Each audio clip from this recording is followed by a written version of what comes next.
여러분, 사람이 살아가는 환경에는 피할 수 없는 그 시대와 그 지역과 그 공동체에 오래된 계속해서 살아왔던 그 문화가 있습니다.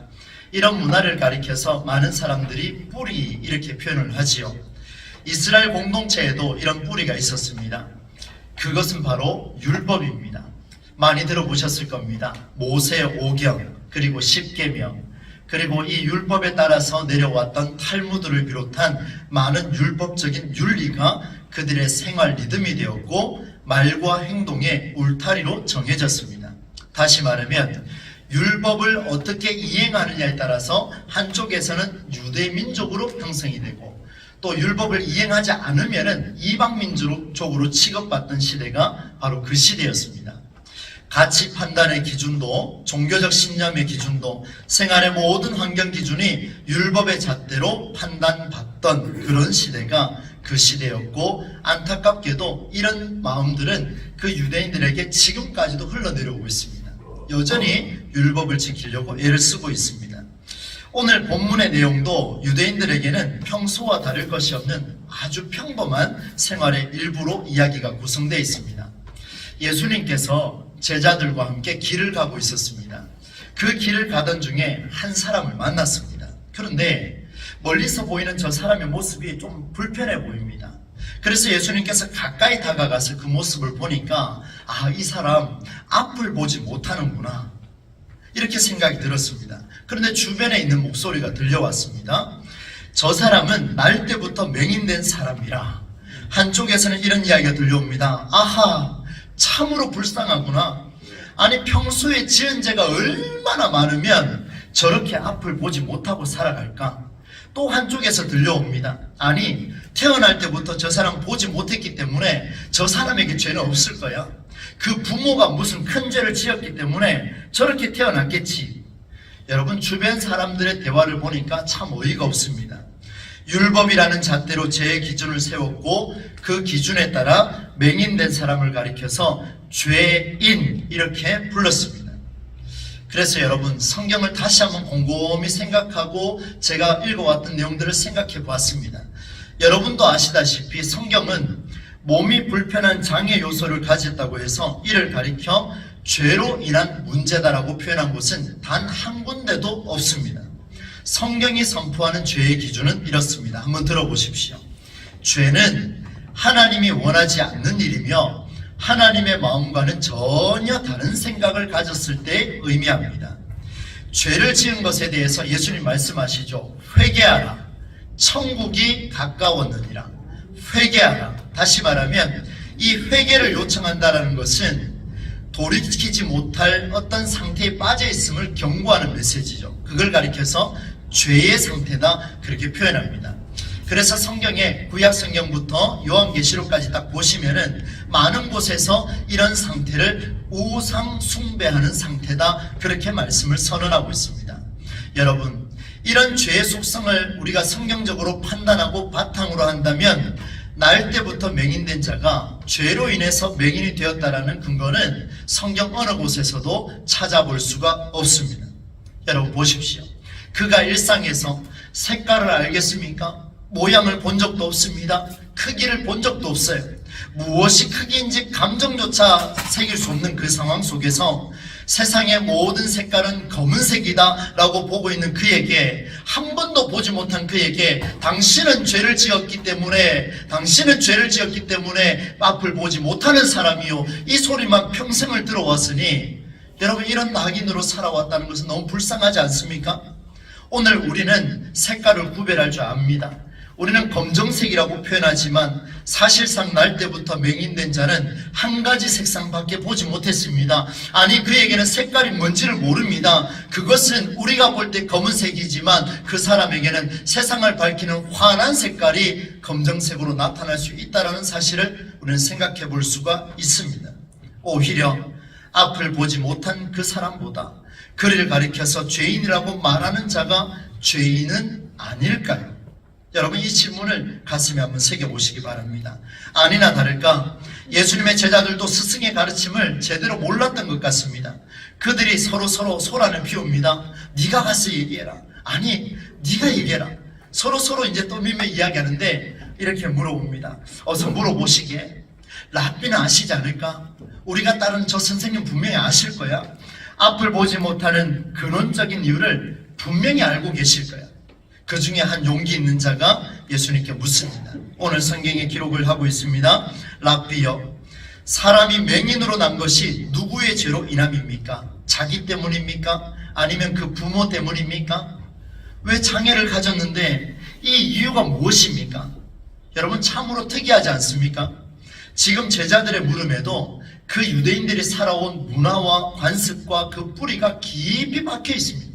얼마나 깊이 박혀 있으면 예수님을 따라오면서도 날 때부터 보지 못한 자가 왜 그렇게 됐는지를 다시 한번 원인을 밝히고 있으니까 여러분, 이 사실이 안타까운 일 아니겠습니까? 날 때부터 보지 못한 자가 지금까지 보지 못한 것이 죄로 인한 심판의 결과다라고 그렇게 보고 있습니다. 그런데 이렇게 생각한 이유가 있었습니다. 여러분, 성경에 신명기 24장 16절 말씀에 보면 이런 말씀이 있습니다. 사람은 자기 죄로 말미암아 죽임을 당할 것이라. 사람은 자기 죄로 말미암아 죽임을 당할 것이라. 여러분, 이 영향이 오늘 우리에게까지 주어지고 있습니다. 많은 질병이 생기고 많은 어려움이 생기면 하나님께서 나를 시험하고 테스트하시는 일이 아닌가 여러 가지 생각을 하게 되고, 이것이 좀 확장되니까 내가 혹시라도 죄를 지은 것은 아닌가, 내가 과거에 이런 죄를 지었기 때문에 하나님 오늘 내게 이런 질병을 허락하신 것은 아닌가, 이런 생각에 젖어 있더라는 거예요. 이런 생각은 2000년 전에 유대인들도 가지고 있었고 오늘 우리도 가지고 있다는 것을 보여줍니다. 왜 그렇습니까? 율법의 문자적인 해석 때문입니다. 여러분, 아무리 생각해봐도 저는 이 말씀에 동의할 수가 없습니다. 절대로 동의할 수가 없습니다. 아무리 성경을 읽어봐도 그것이 죄로 인해서 이런 일이 벌어졌다는 것을 단 한순간도 저는 동의할 수가 없었습니다. 당사자의 마음을 다시 한번 보십시오. 남들이 보는 일상을 눈으로 보지도 못했습니다. 심지어 자신을 낳아준 어머니의 얼굴도 보지 못한 이 사람을 죄로 인해서 네가 이렇게 됐다라고 평가하고 있는 이것 자체가 말도 안 되는 일이 아니겠습니까? 율법적인 기준으로 말한다는 것은 받아들일 수가 없습니다. 이를 지켜보는 부모의 심정을 한번 생각해 보십시오. 부모의 마음은 타들어갑니다. 죄를 지었다라고 말하지 않아도 이 부모는 이미 죄인이 되어 있습니다. 나 때문에 이렇게 된 것은 아닌가? 여러 가지 생각으로 이 아이를 바라보지 않겠습니까? 저도 수없이 이런 생각을 하며 한 2년 세월을 보냈습니다. 사랑하는 가족을 천국에 먼저 보낼 때에 그렇게 하나님 앞에 기도했습니다. 하나님, 혹시라도 목회 여정 속에 제가 잘못한 것이 있습니까? 왜 가장 사랑하는 사람을 하나님 데리고 가십니까? 무슨 이유입니까? 제가 그렇게 죄를 지었습니까? 도대체 무슨 이유입니까? 이렇게 하나님 앞에 부르짖으며 울부짖었습니다. 얼마나 가슴이 찢어지는지요. 그런데 이런 저를 가리켜서 당신은 죄로 인해서 그런 결과를 얻었습니다. 너의 죄 때문에 너의 어머니가 일찍 천국에 갔습니다. 이런 말을 한다면 받아들일 수 있겠느냐 이 말입니다. 절대로 못 받아들이죠. 이것이 신앙입니까? 아니라는 거예요. 그래서 여러분, 이제 예수님께서 말씀하십니다. 예수님은 아주 명쾌한 대답을 우리에게 주십니다. 주셔야 돼요. 안 주시면은, 오늘 그 대답을 주지 않으시면 우리 신앙생활에 혼란을 여전히 가져갈 수밖에 없습니다. 이런 뿌리에 빠진 그들에게 주시는 예수님의 답변은 분명히 명쾌합니다. 그래서 저도 더 기대하고 이 말씀을 준비했습니다. 간절한 마음으로 사모하는 심정으로 이 말씀을 보게 되는데, 여러분 3절 말씀을 우리가 같이 한번 읽어보겠습니다. 3절 읽겠습니다. 시작. 예수께서 대답하시되 이 사람이나 그 부모의 죄로 인한 것이 아니라 그에게서 하나님이 하시는 일을 나타내고자 하심이라. 아멘. 할렐루야. 맞습니다. 하나님이 하시고자 하는 일을 나타내고자 하심이라, 이 말씀으로 주셨습니다. 오늘 우리도 이 믿음을 갖고 있습니다. 그런데 여러분, 오늘 우리 이 믿음에서 조금만 더 내려갑시다. 조금만 더 깊이 들어갑시다. 조금만 더 성경 안으로 들어가 봅시다. 여러분, 이 말이요, 그에게서 하나님이 하시는 일을 나타내고자 하시는 이유가 있기 때문입니다. 아주 통쾌한 답인 것 같지만 예수님의 대답은 그 말을 듣는 모든 이의 마음을 더욱 복잡하게 만들었습니다. 왜 그렇습니까? 차라리 사람에게 잘못이 있다 하면 그 책임을 돌리고 나면 그가 죄인이기 때문에 넘어갈 수 있지만, 그들이 믿고 있는 유일신 여호와 하나님, 죄가 전혀 없으신 그 하나님의 이름을 거론하며 하나님이 이렇게 만들어 놓으셨습니다, 하나님이 이를 향하여 이런 일을 계획하고 있습니다 말하고 있다니, 유대인들은 충격에 빠질 수밖에 없습니다. 굉장한 충격이에요. 하나님이 하시는 일을 나타내고자, 여러분, 하나님이 하시는 일이 무엇입니까? 치료하시고 회복하시고 구원의 역사를 이루시는 분이 하나님의 뜻인데, 지금 앞을 보지 못하고 있는 그 사람을 가리켜서 하나님이 하시고자 하는 일이 있다 이렇게 말하고 있으면, 그 말의 깊이를 모르는 상황에서 얼마나 가슴이 아프겠습니까? 얼마나 가슴이 아프겠습니까? 앞서서 제가 예를 들었습니다마는, 저의 상황 속에서 목사님이 찾아와서 하나님이 하시고자 하는 일이 있습니다, 당장 내가 사랑하는 사람이 죽어가는데 그 말을 들으면 기분 좋겠느냐 이 말입니다. 받아들일 수가 없지요. 용납할 수가 없지요. 그러면 주님, 이 말씀이 무슨 말씀입니까? 다시 한번 말씀해 주십시오. 신방가면서 많은 사람을 만났습니다.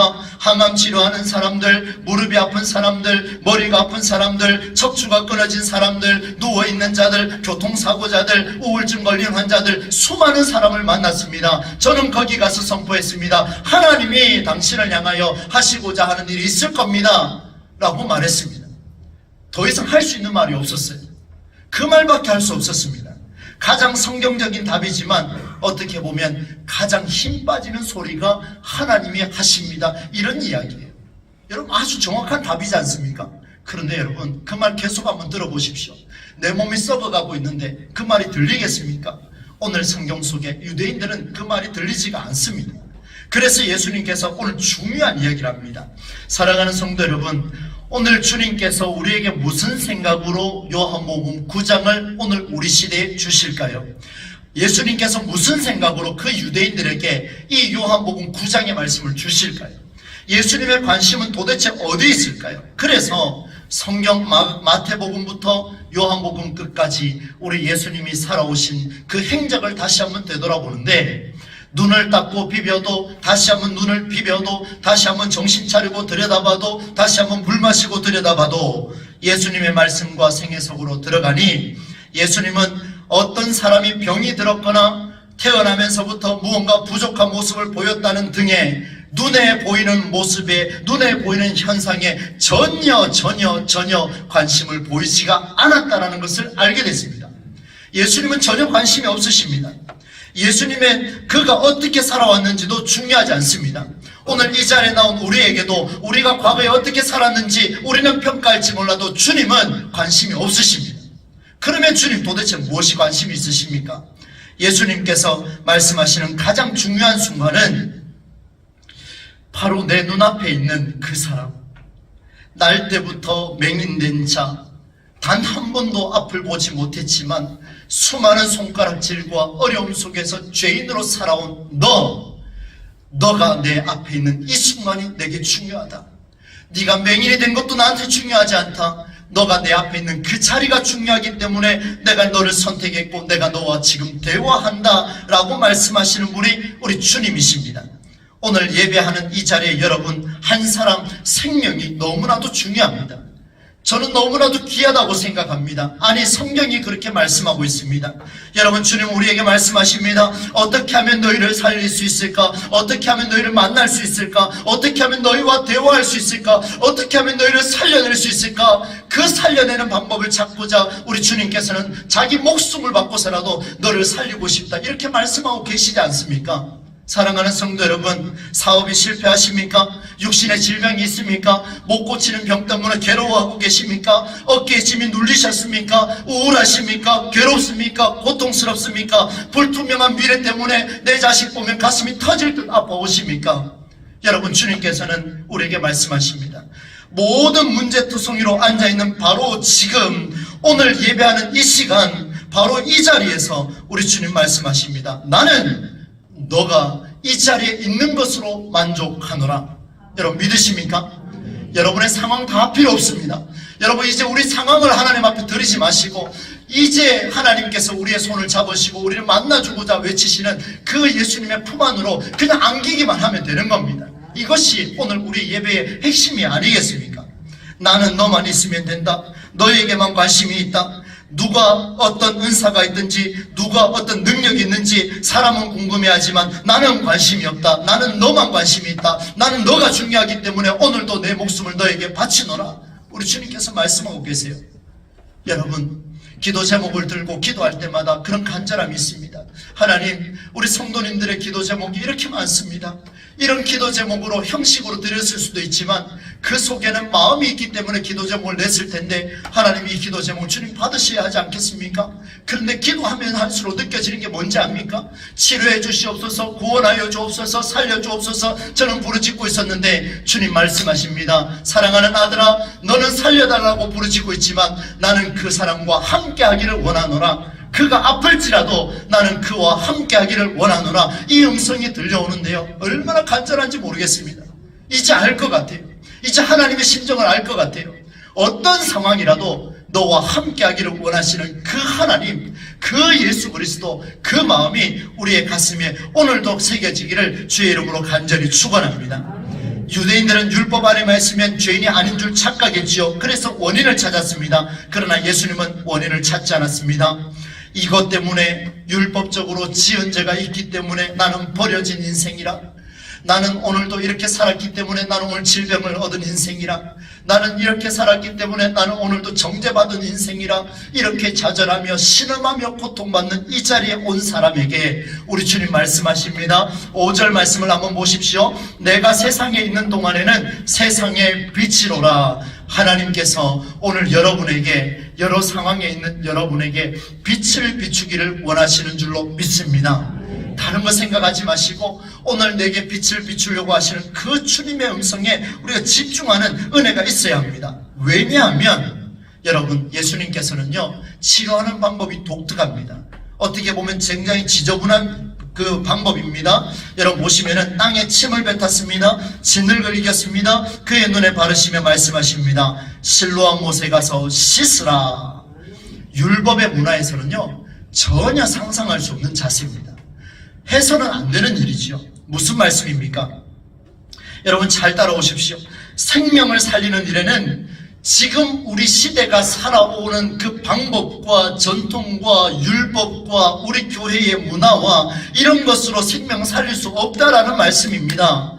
여러분, 유대인들이 가지고 있는 수많은 의술과 방법들을 다 동원했지만 날 때부터 맹인된 자를 치료하지 못했습니다. 그런데 주님은 말씀하십니다. 내가 세상의 빛이로라. 내가 너를 살리기를 원한다. 빛을 비추노라. 상상할 수 없었던 방법으로 비추는데 그 방법이 뭐냐? 침을 뱉어서 그 흙을 이겨서 그 눈에 발라주시고 깨끗하게 치료하기를 원한다라는 우리 주님의 방법이 이제 드러났습니다. 무슨 말입니까? 사랑하는 성도 여러분, 예수님의 방법을 우리가 찾아야 합니다.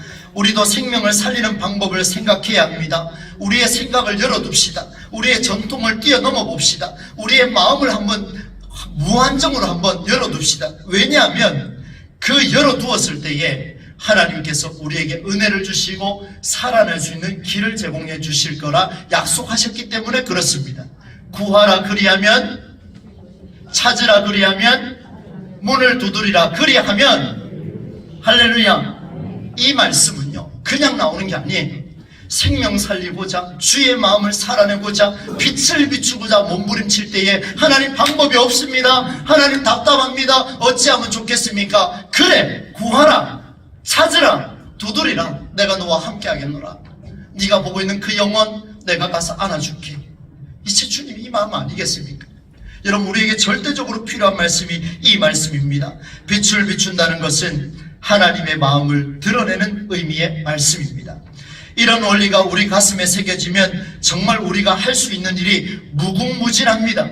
여러분의 환경과 여러분의 경험으로 하려고 하면요, 생명 절대로 못 살립니다. 저는 장담합니다. 아니, 확실합니다. 여러분 절대로 못 살려요. 생명 살리는 것은 생명의 주인이신 주님만이 하실 수가 있습니다. 우리 교회가 이런 일을 감당할 수 있기를 간절히 소망합니다. 기존의 방법을 고집하지 맙시다. 행사 하나를 준비하더라도 함께하는 성도의 마음과 그 생명을 살려내는 것을 고민하고 움직여지는, 한 생명 살리기 위해서 오늘도 우리가 가지고 있는 전통을 잠시 내려놓을 수 있는 그 넉넉함, 그게 있어야 여러분 되지 않겠습니까? 교회는 수많은 구조와 능력을 가지고 평가합니다. 맞습니다. 저도 동의합니다. 그러나 생명 살리는 일에 있어서는 모든 구조도 땅속으로 잠시 집어넣었다가 뺄 수 있는 신앙의 넉넉함, 여유가 우리에게 절대적으로 필요합니다. 우리에게 필요합니다. 이 말씀이 우리에게 주시는 하나님의 말씀이죠. 그런데 여러분, 이렇게 살아보려고 하니까 쉽지가 않습니다. 여러분, 되겠습니까? 우리가 예수님도 아니고 우리가 신적인 존재도 아니고 늘 실수투성인데 우리가 무엇을 할 수 있겠습니까? 이런 실수는 맹인이 된 원인을 밝히고자 집중하던 그들에게 그대로 나타났습니다. 이런 그들에게 예수님께서 말씀하십니다.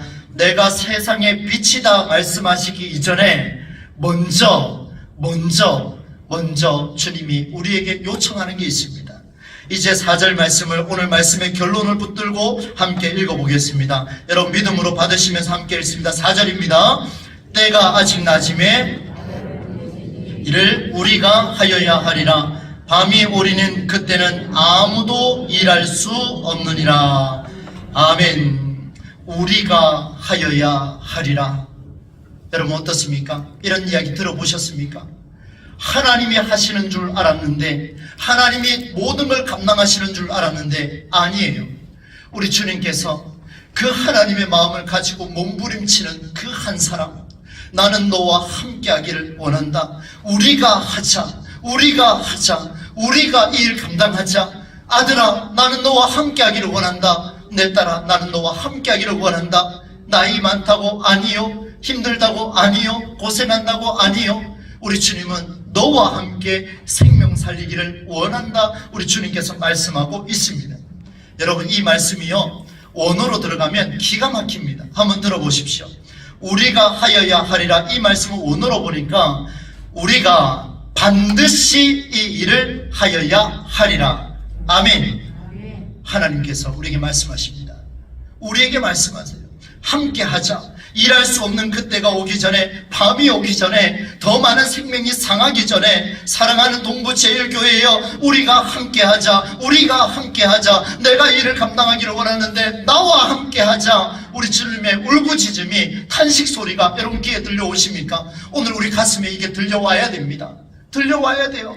성령의 탄식하심이 우리에게 들려와야 됩니다. 약하십니까? 가난하십니까? 나이 드셨습니까? 힘이 없습니까? 몸이 불편합니까? 오늘도 마음이 힘들어집니까? 지식이 부족합니까? 아니요. 나는 너와 함께 하기를 원한다. 아무 문제 없습니다.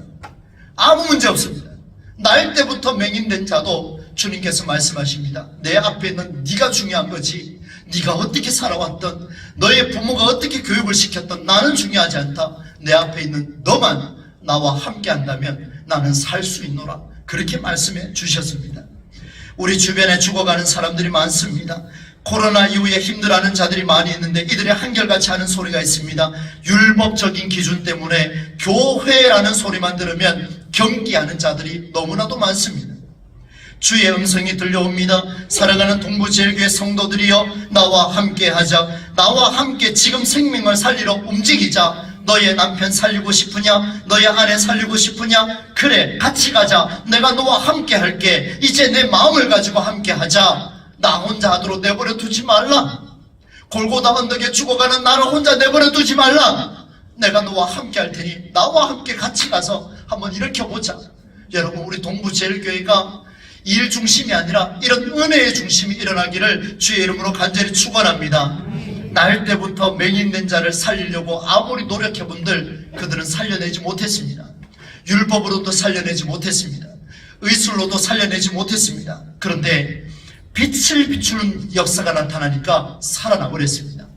날 때부터 맹인된 자가 앞을 보기 시작했습니다. 바라건대 우리 교회가, 우리 동부제일교회 성도들이 이 하나님의 마음을 가지고 주님의 요청에 응답하셔서 함께 일어나고 함께 움직이어 빛을 비추는 역사가 나타날 때 우리 교회에 있는 성도들의 아픈 부분도 회복하게 될 줄로 믿습니다. 모든 질병이 떠나갈 줄로 믿습니다. 그때에 나사렛 예수 그리스도의 이름의 능력이 나타나는 겁니다. 아무 생각 없이 그저 바라기만 있으면 아무 소용이 없습니다. 깨어나십시오. 일어나십시오. 움직이십시오. 마음껏 하나님 앞에 헌신하십시오. 정말 간절하지 않습니까? 우리 주님이 요청합니다. 우리가 함께하자. 우리가 하여야 하리라. 나 혼자 외롭게 내버려 두지 말라. 우리 주님 그렇게 말씀하시지요. 말씀을 맺습니다. 하나님의 필요를 채워가는 교회가 되기를 간절히 소망합니다. 우리의 필요를 채워가는 교회 의미 없습니다. 이미 그 교회는 유럽에 죽어가는 교회와 똑같습니다.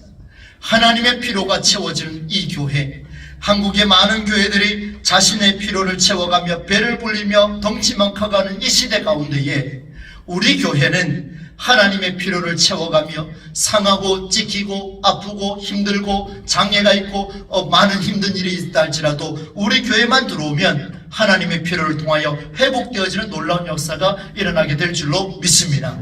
여러분 믿으십니까? 믿으십니까? 제가 아멘을 강요하는 게 아니라 여러분 믿는 분만 대답하셔야 되는 거예요. 믿으십니까? 그렇습니다. 여러분 강요한다고 하지 마시고 그런 의미 없습니다. 그런 교회가 되면 안 되죠. 인간의 필요죠. 목사의 필요입니다. 아니요. 하나님의 필요가 채워지는 놀라운 역사, 동부제일교회 이름값 감당하기를 소망합니다. 저는 그런 꿈이 생겼습니다. 늘 꿈이 있지만 또 구체적으로 나왔습니다. 주님께서 말씀하십니다. 어두워지기 전에 함께 하자는 그 주님의 말씀에 동참하고 주님의 간절한 요청에 응답하여 반복되는 일상을 새롭게 만들어가는 놀라운 역사를 만들어서 우리 동부제일교회가 이 대구도성을 섬기고 여러분의 가정이 회복되어지는 놀라운 역사가 일어나게 될 줄로 믿습니다. 이 모든 일에 쓰임받는 우리가 되실 수 있기를 주의 이름으로 간절히 축원합니다. 거룩하신 하나님 아버지, 오늘 요한복음 9장을 통하여 우리의 신앙을 다시 한번 되돌아보게 하시니 감사합니다. 하나님은 우리를 살리고자 오셨음을 우리가 믿음으로 고백합니다. 우리와 함께하자, 우리가 하여야 하리라. 이제 주님의 요청하심 속에 빛을 비춰가는 삶으로 나아갈 수 있도록 인도하여 주옵소서. 내 배를 불리고 내 욕심을 불리는 그런 신앙이 아니라 하나님의 필요를 채워가는 아름다운 교회, 동부제일교회가 되게 하여 주시옵소서. 예수님의 이름으로 축복하며 기도하옵나이다. 아멘.